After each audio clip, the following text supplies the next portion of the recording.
네, 3교시 시작하겠습니다. 잘 쉬었어요? 네.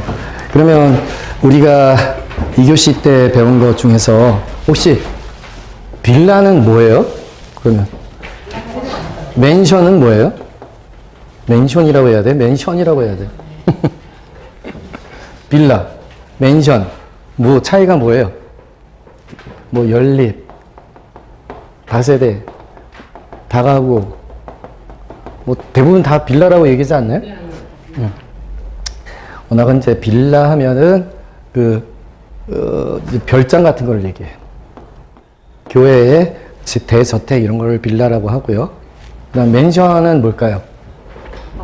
아파트죠. 아파트인데 우리 미국 같은 경우에는 아파트가 많지 않죠.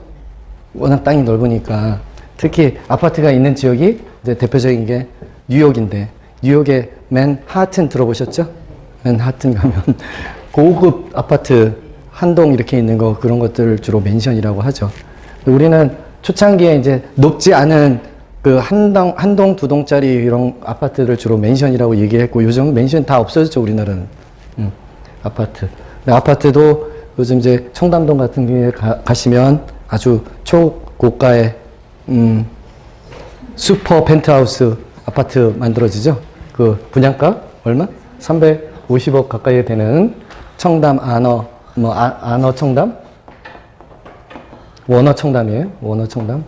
뭐 이런 데가 분양가가 350억 정도가 된대요. 이런 데는 지금 우리가 아까 얘기했던 분양가 상한제 이런 것 때문에 초고가 아파트 허가가 잘 안 나잖아요. 그러니까 어떻게 한다? 네. 30채 이상 건축을 해가지고 우리가 분양을 할 때는 주택법에 의해 다 저촉이 됩니다. 따라서 이때는 다 추첨에 의해서 분양 자격을 얻게 되죠. 청약통장이 있어야 되고 자격이 있어야 돼요. 그러나 30채 미만으로 건설하는 경우라면 상관없죠. 그거는 선착순으로 할 수 있으니까 보통 29가구, 29채 미만으로만 분양을 합니다. 저런 아파트 가면 하나의 큰 동에 29가구가 쓰니까 얼마나 여유가 있겠어요. 200평 뭐 이렇게. 이 한 가구당 주차 대수 5대 뭐 이렇게. 자, 수업으로 돌아가서 표준 분류 사업체 분류 체계에 따른 부동산업은 어떻게 정의가 되는지 한번 보면, 부동산업은 크게 어떻게? 부동산업은 대분류로 부동산업, 중분류로 부동산업, 소분류로는 임대 및 공급업과 서비스업으로 나눠진다. 그래서 임대업, 공급업은 한 묶음, 그 다음에 서비스업이 한 묶음. 임대 공급은 어떻게 나눠지는데, 임대업, 개발업, 공급업이니까 임계공 나눠지고, 서비스업은 관중, 자평, 관리업, 중개업, 자문업, 평가업, 관중, 자평. 네, 이쪽은 서비스업이에요. 네, 서비스업. 그럼 임대업은 봤더니 주거용, 비주거용, 기타. 개발 및 공급업도 주거용, 비주거용, 기타. 이렇게 나눠져 있는데, 관리업은 어땠대요? 주거용, 비주거, 기타가 없죠. 기타 부동산 관리업이라는 것은 없다. 그러면 그 부동산에 만약에 사업시설이래요. 공장 사업시설 관리를. 이런 관리업, 이런 거 있어요? 없다는 거죠. 예, 주거용, 비주거용, 그 외에 기타 부동산 관리업은 없어요. 부동산 중개업, 중개 대리업, 부동산 투자 자문업, 부동산 감정 평가업. 우리가 이제 하고자 하는 것이 중개 대리업이고요. 그 다음에 자문업, 이건 컨설팅, 부동산 컨설팅 한다는 거죠. 이 안에 들어갈 수 없는 것은 하나 생각하면 부동산 금융업, 부동산 저당 잡히고 대출해준다. 그거는 부동산 관련 서비스업이다, 아니다? 아니다라는 거예요. 그거는 금융업에 속하는 거지 부동산 서비스업이 아닙니다. 네. 그냥 한번 가볍게 봐주세요. 이거는 뭐 매년 나오는 건 아니고 거의 한 4, 5년에 한번 나올까 말까 하는 문제들이니까.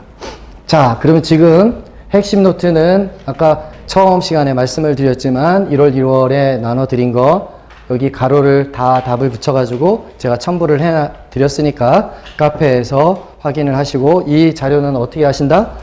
수업 참여하시기 전에 꼭 읽고 오신다. 그리고 나서 가로가 붙어 있는 거 또 첨부해 드렸어요. 그거는 수업이 끝난 다음에 복습용어로 가로를 채워 보신다. 직접. 그러면 공부가 완성이 되겠죠. 자, 저희는 지금 기본서 핵심 필수서 끝에 보면 핵심 체크가 있습니다. 핵심 체크 있으신가요? 저 지금 총론 파트의 핵심 체크는 몇 페이지인가요? 보시면 10페이지입니다. 그죠? 10페이지 내용을 한번 여기서 간단하게 보면서 복습을 할게요. 부동산의 개념에는 물리적, 경제적, 법률적, 물리적을 다른 말로 우리는 기술적 이렇게 했죠. 법경기, 자연, 공간, 위치, 환경, 생산 요소, 소비재, 상품, 자산, 자본, 경제용어 나오면 경제적 계급. 그 다음 법률적 개념은 협의의 부동산과 광의의 부동산 나눠지는데 협의의 부동산은 민법상 부동산, 토지 및 그 정착물을 얘기한다. 그 다음에 광의의 부동산은 협의의 부동산에다가 준부동산, 구체적으로는 자동차, 그 다음 20톤 이상의 선박, 항공기, 공장재단, 광업재단, 임목, 뭐 이런 거, 어업권, 부동산의 분류. 부동산은 토지, 대표적인 게 토지니까 토지의 분류, 대지, 택지, 부지 했어요. 대지는 우리 지목 28개 지목에 있는 대랑 같은 개념이라고 했고요. 그 다음에 대지를 더 포함해서 택지라고 했고요. 여기는 대지는 주상용, 여기는 주상공까지 포함해서 건물을 세울 수 있고, 그 다음에 전체 더 큰 거는 부지겠죠? 부지? 네, 바닥 토지. 그 다음 후보지, 이행지, 임농택, 상호 간의 단어가 나오면 후보지, 임농택 내에서 나오면 이행지, 필지, 토지의 단위, 획지, 같은 가격대 1년의 토지, 1단의 토지, 맹지, 도로로 접해 있지 않은 토지, 대지, 이건 자로됐다고 그랬죠? 도로에 접하면은 좁고, 안으로 들어가면 넓은 토지. 나지는 건물이 없을 뿐만 아니라 무슨 권리가 없다? 어떤 제한이 없다? 사법상의 제한이 없는 토지. 네. 그러나 공법상 제한은 항상 모든 토지는 다 있는 거죠. 공지, 공법상 제한으로 인해서 비어둔 토지. 그 다음에 건부지, 건물의 바닥인 토지, 건부지. 법지는 경사면의 토지로서 소유권은 인정되나 사용 가치가 없는 땅, 경제적 가치가 없는 땅. 빈지는 경제적 가치는 있지만 오히려 소유권이 인정되지 않는 해변가 토지. 휴한지, 휴가를 줬다 그랬죠? 지력을 회복하기 위해서 쉬는 땅. 공한지는 뭐죠? 투기를 목적으로 해서 놀리고 있는 땅이기 때문에 세금을 더 매기는 그 부과되는 토지. 소지, 소재가 되는 토지. 선하지, 고압선 아래의 토지. 포락지, 물에 잠겨버리는 토지. 주택은 단독주택, 공동주택. 단독주택은 단다다공. 우리 시험에는 다중주택이나 다가구주택이 나올 텐데 항상 단독주택은 몇 층 이하? 3계층 이하. 공동주택은 아연 다세기. 이거는 연립하고 다세대는 다 4계층 이하고, 아파트는 무조건 5계층 이상이면 아파트라고 했습니다. 그렇죠? 네. 그 다음 연립과 다세대 차이는 어떻게 구분되죠? 660제곱미터 초과냐 이하냐 넓이의 차이가 있는 거죠. 네. 토지의 소유권은 지표권, 공중권, 지하권으로 나눠진다. 그렇죠? 지표뿐만 아니라 정당한 이익이 있는 범위 내에서 공중권과 지하권에도 미친다. 다음 토지의 자연적 특성, 물리적 특성, 부부, 연계인. 네. 그래서 관련된 단어들과 부동성, 이것들 막 이렇게 수량이 고정되어 있어요. 그러면은 이 중에서 어떤 거와 관련이 있는 얘기인가요? 그거 매칭하는 거가 계속 시험에 나오는 거죠. 토지의 물리적 공급고선이 완전 비탄력적입니다. 이것은 다음 중 어느 토지의 특성과 관련성을 갖나요? 예, 부증성 이런 것들. 예, 부부, 연계인 꼭 기억해 주시고 무조건 시험에 나옵니다.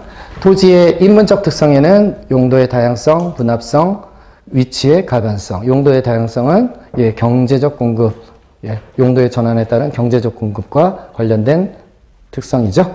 그다음에 위치의 가반성은 사회, 경제, 행정 요인에 따라서, 문화적 요인에 따라서 계속 변한다. 따라서 경제적 이것도 용도의 다양성을 보완하는 그런 특성이죠. 결국적으로 이렇기 때문에 용도를 다양하게 바꾸는 거 아니겠어요? 사회 경제적으로 바뀐 변화가 있으니까. 예, 토지의 특성을 비교를 할 때 위치, 물리적 위치와 경제적 위치, 부동성과 위치의 가변성 구분해야 되고, 공급 따지면 물리적 공급은 부증성으로 인해서 불가능해서 완전 수직 공급 곡선이지만, 경제적 공급 곡선은 용도의 다양성으로 인해서 우상향하게 나타나고, 그 다음 물리적 감가 적용이 배제가 되죠. 영속성 때문에. 그러나 기능적, 경제적 감가는 계속 이루어지는 거죠. 우리는 감정평가는 내용연수를, 물리적 감가 내용연수를 적용한다. 경제적 감가 내용연수를 적용한다.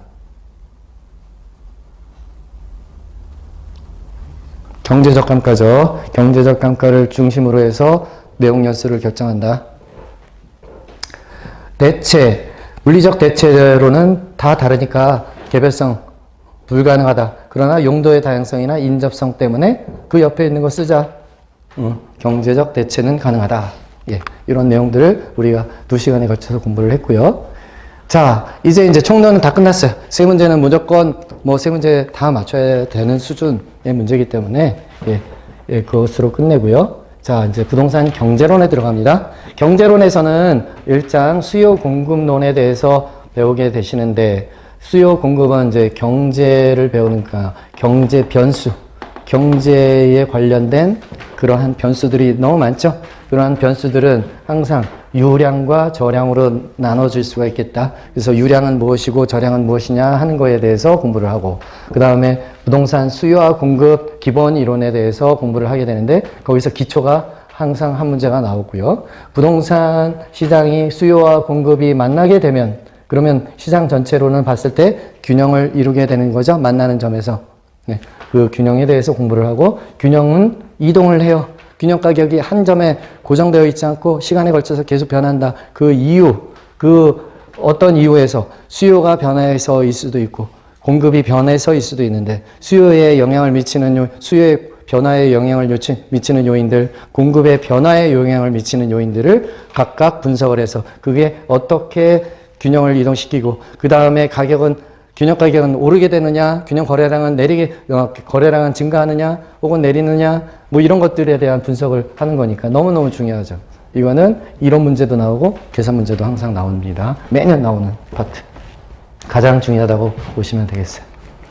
그 다음에는 우리가 이제 탄력성에 대해서 공부를 하고요. 탄력성은 개념은 약간 좀 어렵고, 그냥 이론적으로 나온다 그러면 쉬운데, 계산 문제가 나오면 약간 좀 상 수준이라고 보시면 되겠어요.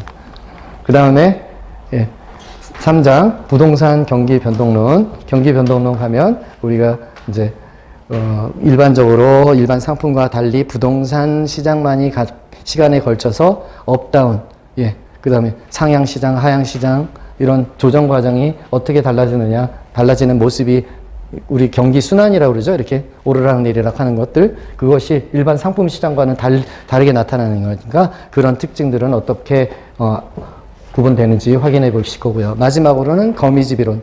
우리가 농작물 파동처럼 배추 파동, 고추 파동 이것처럼 우리 부동산, 아파트나 주택도 지으는 데는 시간이 걸린다는 거죠.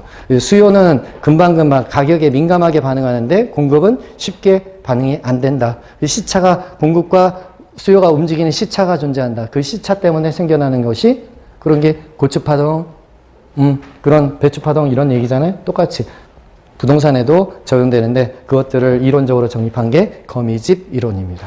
네. 거미집 이론은 나오면 고맙죠. 어렵지 않은 계산 문제가 나오니까. 자, 그러면 하나씩 살펴보도록 하겠습니다. 자, 유량과 저량.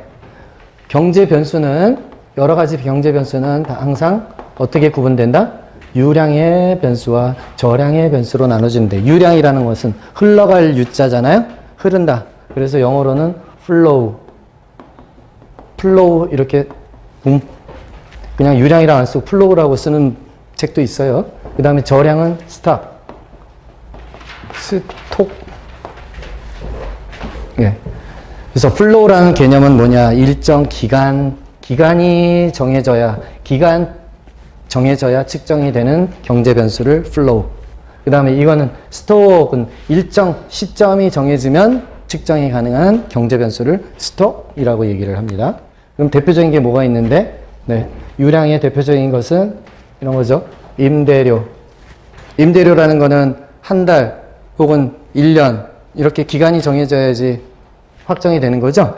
지대, 토지의 사용료, 월급여, 한 달, 순영업소득, 기간, 이거 1년, 뭐 한 달, 단기 순이익 1년, 분기별 순이익이 어떻게 되냐, 1년 순이익이 어떻게 되냐, 이렇게 다 기간이 정해져야 된다.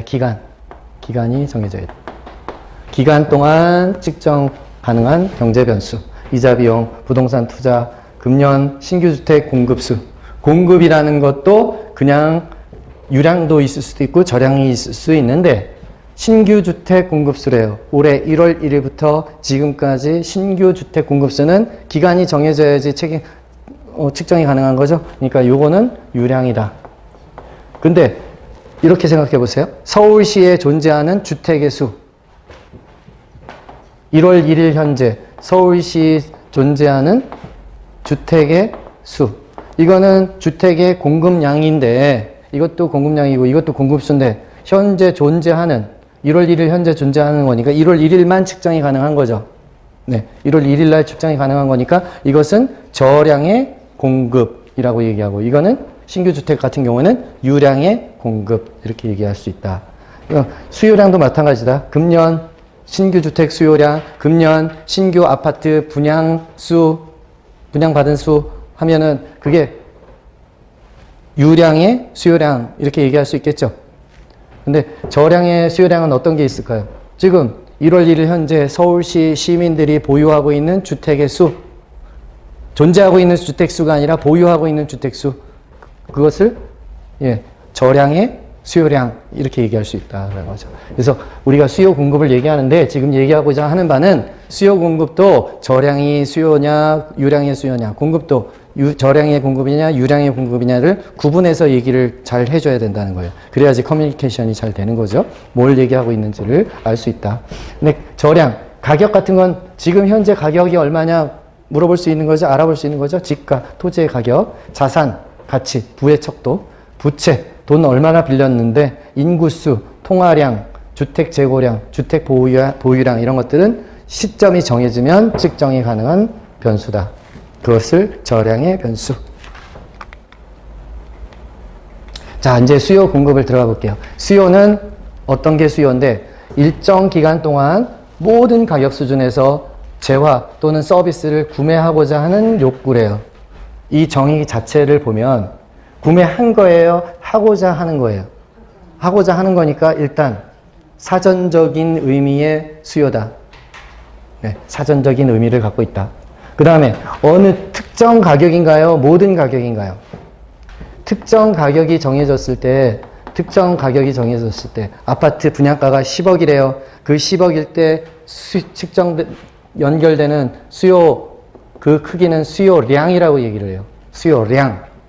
그러나 특정 가격이 아니라 모든 가격, 1억부터 2억, 3억, 3억, 4억 쭉 올라가서 50억, 100억까지 갔을 때 그 아파트 수요량이 어떻게 되는지 전부를 통칭해서 얘기할 때는 뭐라고 한다? 수요. 그것을 수요라고 한다. 수요. 특정 가격에 매칭되는 양은 수요량. 전체를 얘기할 때는 수요. 수요량과 수요를 구분해야 되고요. 그 다음, 구매하고자 하는 욕구인데 그 욕구가 그냥 희망사항이다? 아니면 능력이 있어야 된다. 능력이 있어야 되는 거다. 능력이 있다는 얘기는 돈을 빌리든지 아니면 내가 돈을 갖고 있든지 전세를 끼고 살든지 사든지 어떤 실제로 살 수 있는 능력이 뒷받침되어 있는 수요여야 된다. 그 수요를 우리는 유효 수요라고 얘기합니다. 유효 수요. 우리는 타워팰리스, 아까 얘기했던 분양가 350억 가는 원어청담. 그런데 물론 가고 싶죠. 가고 싶다고 해서 그것을 수요라고 하지는 않는다는 거예요. 그거는 수요의 카운트가 안 돼. 들어가서 살 수 있는 능력이 있는 사람이 얼만큼, 이 가격이면 얼만큼 몇 채나 살래? 이렇게 물어봤을 때 측정되는 것이 수요지, 희망상, 그냥 가고 싶다고 해서 그것이 수요는 아니라는 거예요. 구분 꼭 해야 된다. 유효 수요. 그 다음에 그때에 구매하고자 하는 욕구인데 그것을 수량으로 나타냈을 때 그 수량은 항상 최대 몇 채까지 수요하는 건데 살 욕구가 있는데 하는 최대 수량을 의미하지 최소 수량을 의미하지는 않는다라는 거예요. 마찬가지 공급도 마찬가지입니다. 항상 비교해서 공부를 하시면 되겠고 모든 가격 수준에 대해서 재화나 서비스를 판매하고자 하는 욕구니까 공급량 특정 가격이냐 모든 가격이냐 모든 가격에 대해서는 공급이라고 얘기하고 유효한 공급이어야 된다. 실제 팔 수 있어야 되겠죠. 자기는 뭐 없는데 팔 능력도 없는데 판다는 건 말이 안 되는 거고 예, 사전적 공급 예, 판매하고자 하는 욕구니까 거래 전에 얘기를 하는 것이다. 거래 수량을 얘기하는 것이 아니고 최대 공급량을 의미한다. 기본적인 개념이고요. 자, 수요는 우리가 이제 함수, 수요 함수, 공급 함수가 있습니다. 수요 함수는 어떤 뜻인데 수요에 영향을 미치는 여러 가지 요인들이 있다. 수많은 요인들이 있는데 그것과 수요량과 어떤 관계를 갖게 되느냐 하는 것이 함수인 거죠. 마찬가지로 공급도 마찬가지다. 공급량에 영향을 미치는 여러 요인들이 많은데 그런 것들이 어떻게 영향을 미치느냐 하는 것이죠. 그래서 한번 보면 우리가 중고등학교 다니실 때 이런 거 배우셨을 거예요. 이거는 Y는 X하고 어떤 일정한 관계식을 갖는다. 이거를 함수라고 얘기하잖아요. 그랬을 때 X를 우리는 독립변수라고 얘기하죠. 독립변수는 원인을 얘기해요. 그렇죠. 이렇게 X가 변하면 Y가 변한다. 이거를 종속변수 Y는 구체적으로 예를 들면 뭐 EX 그러면 X가 100이면 Y는 어떻게 돼요? Y는 2배로 가는 거니까 2배 X가 200이면 Y는 400이라는 뜻이죠. X가 300이면 Y는 2 곱하기 300이니까 600 이렇게 결정된다는 거잖아요. 그게 이제 우리 중고등학교 때 이미 뭐 익히 알았던 얘기들이고 이걸 그림으로 표현하면 어떻게 돼요? 크게 그리면 이렇게 그릴 수가 있겠죠. 여기가 0이고 수직선, 수평선 이게 사사분면이라고 얘기하잖아요. 여기는 마이너스, 여기는 플러스, 여기는 플러스, 이쪽으로 가면 마이너스. 그런데 여기 x가 100이면 x가 y가 이렇게 쓰면 x가 100이면 y는 200 요점. 그죠? 이렇게 찍을 수 있겠고 이거 두 번째 건 어때요? 200이면 가서 이렇게 또 찍을 수 있겠죠. 또 300이면 또 가서 이렇게 찍을 수 있겠다. 여기가 200, 400, 600 이렇게 되는 거죠. 항상 X축이 원인이었어요. 그렇죠? 여기가 결과였어요. X 값이 달라지니까 Y 값이 달라졌다. 그리고 우리는 그거를 직선으로 쭉 연결을 했어요. 아, 그랬더니 이 직선의 이름은 Y는 2X다. 이렇게 표현을 한 거죠. 네. 근데 요거를 왼쪽 거 요거 다 지워버리면 요 앞에만 이렇게 볼 수가 있겠죠? 네. 플러스만 보면 이렇게 그림이 그려질 거예요. 자, 이러한 방법을 우리도 이제 수요 공급에서 그대로 가져다 쓸 건데, 이런 어떠한 요인들에 의해서 수요가 달라지고 공급이 달라진다는 거예요. 그때 우리는 이 요인들이 하나만이 아니라는 거죠. 대표적인 게 여기 그 재화의 가격도 영향을 미치고 수요량을 영향을 주는 요인에 여러 가지 요인이 있는데 저기 하나씩 보면 인구 수도 있겠고 그 다음에 그걸 소비하고자 하는 소비자의 가계의 소득도 있고 타재화 가격도 있고 뭐 앞으로 올라갈 것 같다라는 어떤 기대감, 하락할 것 같다는 예상 이런 것도 있을 수 있고 선호도도 달라지고 요인들은 무수히 많다. 대표적인 것만 적어본 거죠. 그런데 가격은 우리 수요량이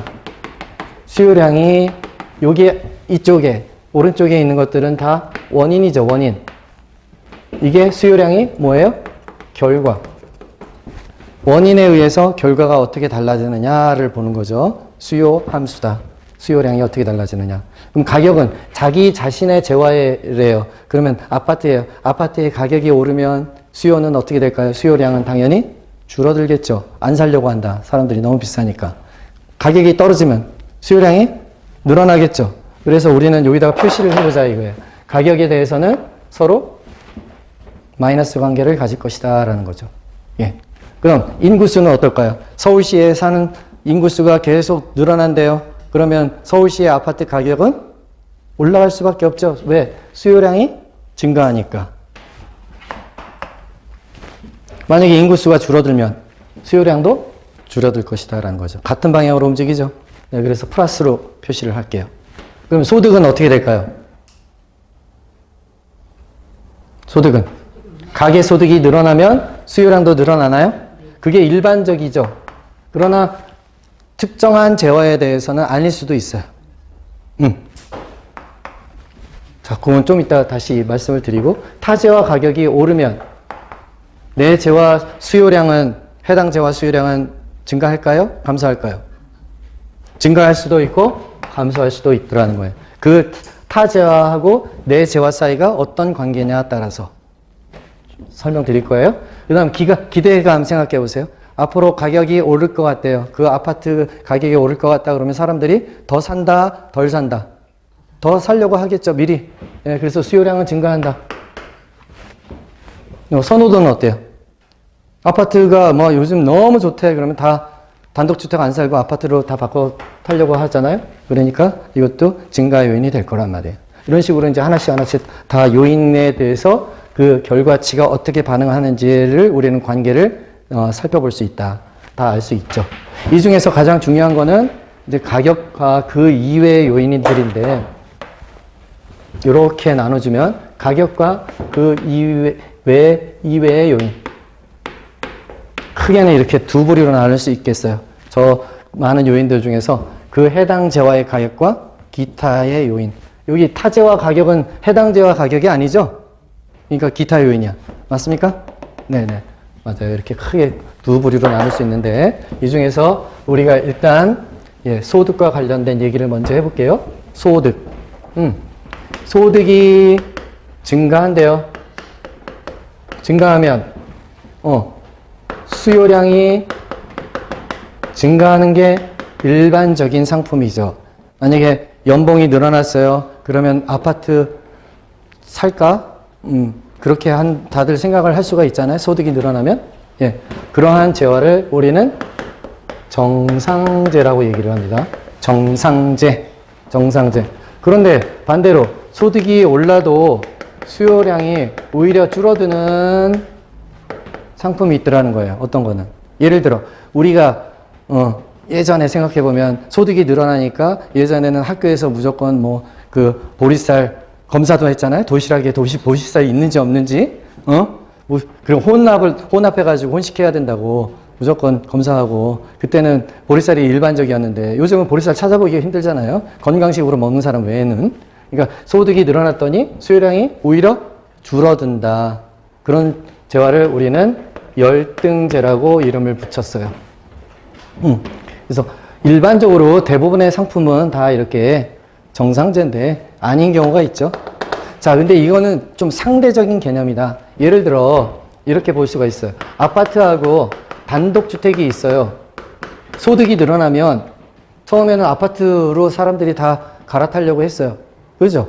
근데 상당 기간, 그때는 아파트가 정상재고 단독주택이 열등재죠. 시간이 지나고 나서 봤더니 아파트가 이제 사람들이 질렸어. 나는 자연과 더불어 살고 싶어, 단독주택에. 이거 소득이 늘어나도 단독주택 수요가 더 늘어날 수도 있겠죠. 네. 그러니까 상대적인 개념이다. 항상 이게 절대적으로 어떤 상품이 무조건 이 상품은 정상재, 이 상품은 열등재 이렇게 구분하기는 어렵고 그 상황에 따라 달라진다라는 거죠. 자, 정상재와 열등재. 그리고 이제 타재와 관련해서 타재와 가격과 관련한 얘기인데요. 타재화예요. 타재화는 크게 우리는 사례를 들면 어떻게 나눌 수 있어요? 치킨과 맥주 관계, 그 다음에 콜라와 사이다 관계를 생각을 해보자라는 거예요. 치킨과 맥주 보면 치킨 좋아해서 치킨 많이 사 먹는다는 거죠. 그럴 때 항상 치킨만 먹지 않고 사람들이 맥주를 동시에 소비한다. 그래서 같이 소비함으로써 효용이 증가하는 재화, 이것들을 보완재 이 서로 보완제다. 치킨은 맥주를 보완하고 맥주는 치킨을 보완한다. 이렇게 얘기를 합니다. 둘이 같이 소비함으로써 효용이 증가되는 경우에 보완제. 콜라 사이다는 어때요? 콜라를 먹게 되면 사이다 안 사 먹고 사이다 사 먹게 되면 콜라 안 사 먹는 거죠. 예, 서로 이런 거는 바꿔서 소비를 하니까 이 경우에는 대체제라고 얘기를 합니다. 보완제, 대체제. 너무너무 기초에서 항상 나온다고 하면 보완제, 대체제에서 항상 나오죠. 자, 그럼 보완제 치킨 가격이 오른대요. 그러면 우리가 알 수 있는 거는 치킨이 너무 비싸니까 치킨 수요량은 어떻게 돼? 감소가 되겠죠. 안 사 먹으려고 해. 그런데 봤더니 치킨도 안 사 먹는 게 아니라 맥주도 같이 안 사 먹게 되는 거죠. 맥주 수요량도 준다는 거예요. 그러면 여기 건너뛰어가지고 생각해보면 치킨의 가격이 올랐을 때 맥주 수요량은 반대로 움직이는 거죠. 이렇게. 치킨 가격이 올랐을 때, 타제와 가격이 올랐을 때 해당 제와 수요량은 줄어든다. 서로 음의 관계를 갖는다. 그러면 우리는 두 제와가 어떤 관계에 있구나. 보완제 관계에 있구나. 얘기할 수 있겠죠. 거꾸로. 예, 이번에는 이쪽이에요.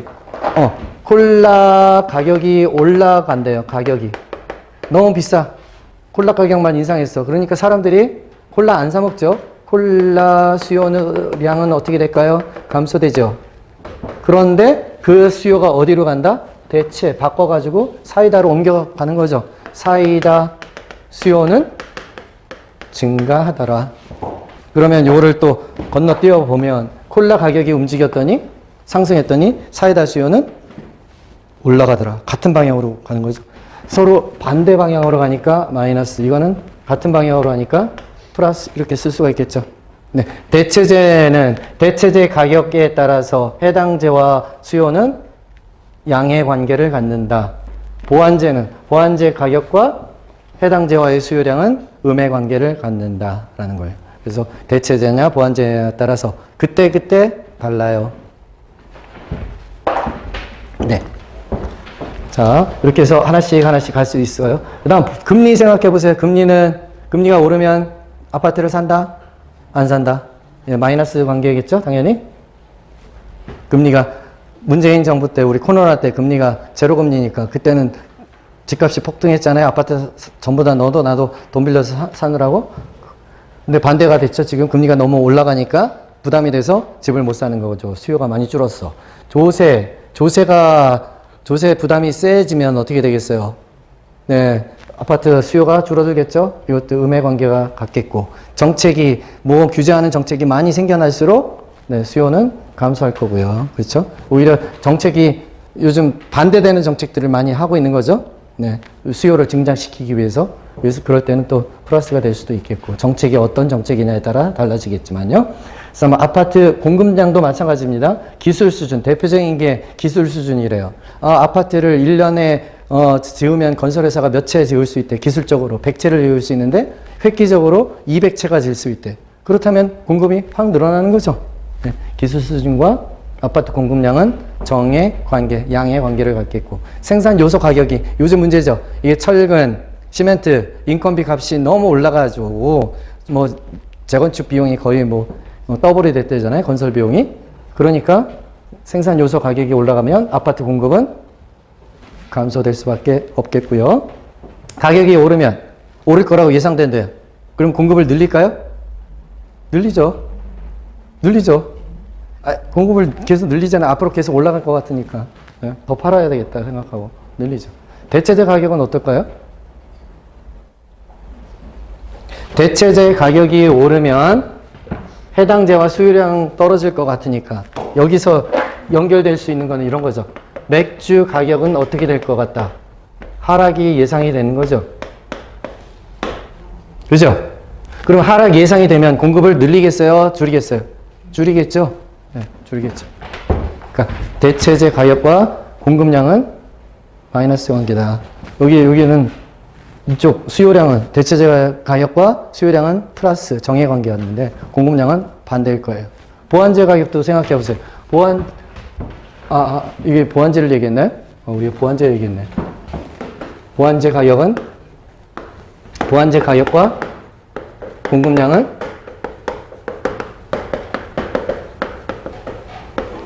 감소가 될 거고, 반대로 내수요가 증가될 거니까 사이다 가격이 상승이 예상이 되는 거죠.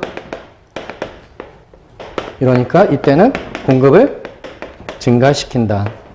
그러니까 이때도 대체제도 공급의 대체제 가격의 상승은 공급의 증가 요인이 될 수가 있겠고, 보완제 가격의 상승은 공급의 하락 요인이 될 것이고, 금리 조세 정책 다 확인 가능할 것이겠습니다. 그러면 수요와 공급은 그렇게 함수 관계가 이루어지고 요인이 어떻게 요인에 따라서 달라지느냐, 그것을 구분할 수 있었습니다. 자, 우리 시험에서는 앞으로 공부는 이렇게 간단한 식으로서 수요 함수를 표현할 거예요. 워낙은 이것을 다 반영을 해서 수요량과의 관계를 수식으로 표현한다면 엄청나게 복잡하겠죠. 변수가 여러 변수일 테니까. 여러 변수일 거고, 그거는 우리 수준을 넘어가서 박사님들도 측정하기가 쉽지 않은 거예요. 이 모든 것들을 다 반영한 수식을 표현해봐라 그러면. 그런데 우리는 시험이나 항상 모든 공부는 이렇게 가격에만 어떤 관계를 갖는구나 라고 표현을 하는 겁니다. 나머지는 일단은 고정이다. 나머지는 다 일정하다. 전제하에서. 자, 그러면 저 수식이 어떤 의미를 갖고 있는지 한번 볼게요. 아까 우리 y는 ex 그거와 생각하면서 수요 함수가 qd 수요량은 1500 빼기 3p 이렇게 되어 있네요. 자, 우리의 약속이에요. q는 quantity 양을 의미합니다. d는 demand 수요를 얘기합니다. P는 price, 가격을 의미합니다. 그러니까 이거는 어떤 의미예요? 수요량은 1500 빼기 마이너스 3P 관계를 갖는다 그런 거죠. P가 증가하면 수요량은 어떻게 되나요? 전체 값은 감소하나요? 증가하나요? 감소하죠. 여기 앞에 마이너스가 있으니까 P가 커질수록 QD 값은 작아질 수밖에 없어요. 그럼 반대로 P 값이 작아진다 하면 QD는 증가할 수밖에 없겠죠.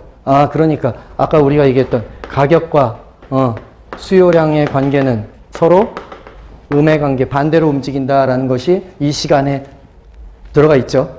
이 식으로 확인이 가능하다. 자, 그럼 이 식을 그림으로 표현하면 어떻게 되는데, 저 함수를, 수요 함수를 그림으로 표현하고 그래프로 표현한 것을 우리는 수요 곡선이라고 하고요. 아까 요인이 왼쪽이라고 그랬어요? 오른쪽이라고 그랬어요? 우리 수학 시간에 배운 거는 수평선이 요인이고 여기가 결과였었죠. 근데 경제학은 학자들이 자존심이 있어서 서로 바꿔놨다. 여기가 요인이 이쪽이에요. 요인이 지금 어떤 거예요? 수요량이 요인이에요? 가격이 요인이야? 가격이 요인이죠. 여기 이쪽에 오른쪽에 있는 것들이 다 요인이야. 그죠? 이게 결과야. 그러면 가격을 어디다가 표시한다? 가격을 우리는 여기 Y축, 세로축에다가 가격을 표시해요. 수평축에는 양을 표시합니다. 수요량을. 나중에 공급량도 같이 여기다가 표시를 할 거니까 그냥 두 개 합쳐가지고 우리는 양. 그럼 요거는 우리가 약속하기를 P, 양은 Q 이렇게 표시하면 되겠죠. 그래서 항상 여기는 원인, 여기는 결과. X축, Y축을 바꿔놨다. 원인, 가격이 변동하니까 양이 변동하는 겁니다. 그럼 가격은 지금 100일 때 100이면 얼마예요? 집어넣어 보세요. QD는 1500 빼기 3 곱하기 100이죠. 그럼 1500에서 300을 빼니까 1200 이렇게 되는 거죠. 그럼 1200이라는 점이 이렇게 여기 있을 거고, 그게 서로 이렇게 만나서 한 점을 규정할 수 있을 거예요. 그죠? 그럼 그 다음에 100이 이제 올랐어요. 200으로 올랐대요. 200으로 올랐다면 어떻게 될까요? QD는 1500 빼기 3 곱하기 200이니까 1500에서 600을 빼면 900이 나올 겁니다.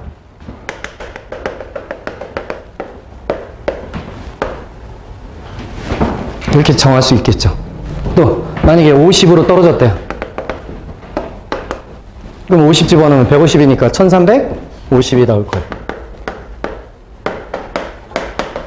그래서 이 점들을 서로 이렇게 서로 연결하면 직선으로 만들면 그 직선의 이름이 QD는 1500 빼기 3P 이렇게 된다는 거죠. 3P. 네. 1500 빼기 3P. 그럼 이 직선이 얘기하는 바는 뭐예요? 대관에서 가격이 올랐을 때는 수요량이 1200에서 900으로 감소합니다. 가격이 100에서 50으로 하락했더니 어떻다? 수요량은 1200에서 1300으로 증가합니다. 그렇죠. 수요량과 가격과 수요량은 서로 무슨 관계다? 반비례 관계다. 반비례 관계다. 그래서 항상 수요 곡선은 어떻게? 우하향한다. 우하향하는 곡선을 갖는다라는 게 수요 곡선입니다. 수요 곡선. 반대로 이제 오른쪽을 볼게요.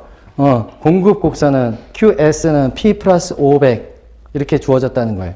이 숫자는 이제 그때마다 다르겠죠. 문제마다 뭐 1000 빼기 2P 이렇게 나올 수도 있겠고 다 여러 가지 종류가 있는데 여하튼 여기서 한번 보면